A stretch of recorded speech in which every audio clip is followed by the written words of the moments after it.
بسم اللہ الرحمن الرحیم۔ السلام علیکم۔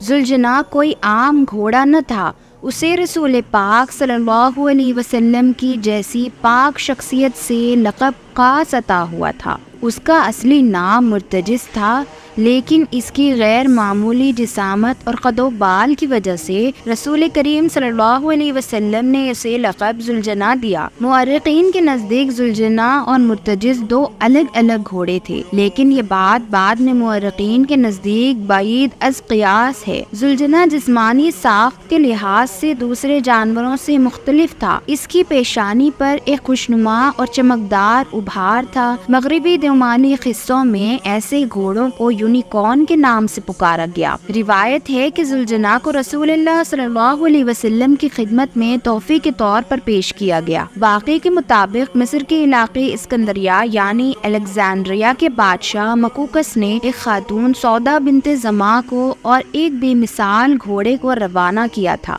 رسول اللہ صلی اللہ علیہ وسلم نے سودا بنت زمعہ کو عقر کے ذریعے داخل حرم کیا اور گھوڑے کو پرورش کے لیے حضرت علی شیر خدا کے حوالے۔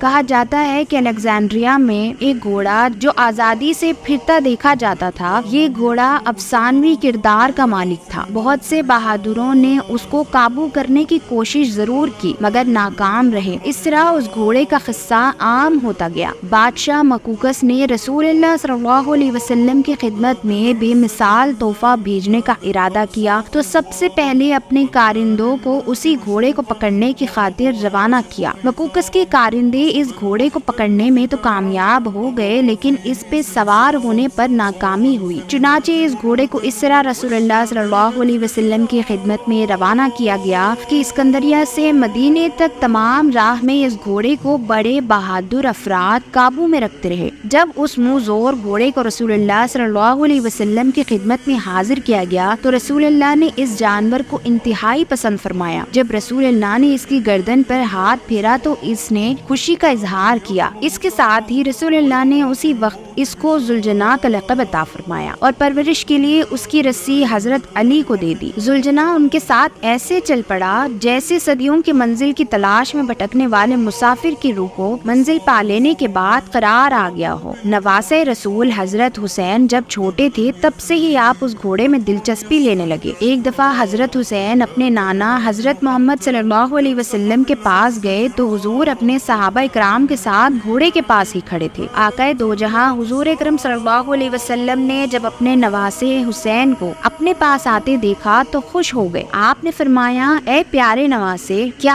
آپ گھوڑے پر سواری کرنا چاہتے ہیں؟ حضرت امام حسین نے جواب دیا، جی ہاں نانا جان، میں گھوڑے کی سواری کرنا چاہتا ہوں۔ جب یہ نانا اور نواسے میں بات چیت ہو رہی تھی تو یہ گھوڑا بڑی غور سے حضور اکرم صلی اللہ علیہ وسلم اور شہزادے حضرت حسین کی باتیں سن رہا تھا۔ جب دونوں کی باتیں ختم ہوئی تو گھوڑا نواسے رسول کے پاس آ کر بیٹھ گیا تاکہ حضرت حسین رضی اللہ تعالیٰ عنہ گھوڑے پر سوار ہو سکے۔ حضور اکرم صلی اللہ علیہ وسلم نے فرمایا کہ بیٹا، یہ وہی گھوڑا ہے جو میدان کربلا میں تمہاری سواری اور مددگار ہوگا۔ اس کے بعد نبی صلی اللہ علیہ وسلم نے یہ گھوڑا حضرت سیدنا حسین کو تحفے میں دے دیا۔ میدان کربلا میں حضرت مولا حسین پر جب مشکلات آئی تو یزیدی لوگ بھی ذوالجناح پر فکر کرنے لگے۔ کربلا کے میدان میں ذوالجناح کو پانی پینے کا کافی بار موقع ملا، لیکن ذوالجناح نے پانی نہ پیا، کیونکہ ذوالجناح کے ذہن میں یہ خیال تھا کہ میرے آقا دو جہاں حضرت محمد صلی اللہ علیہ وسلم کے نواسے نے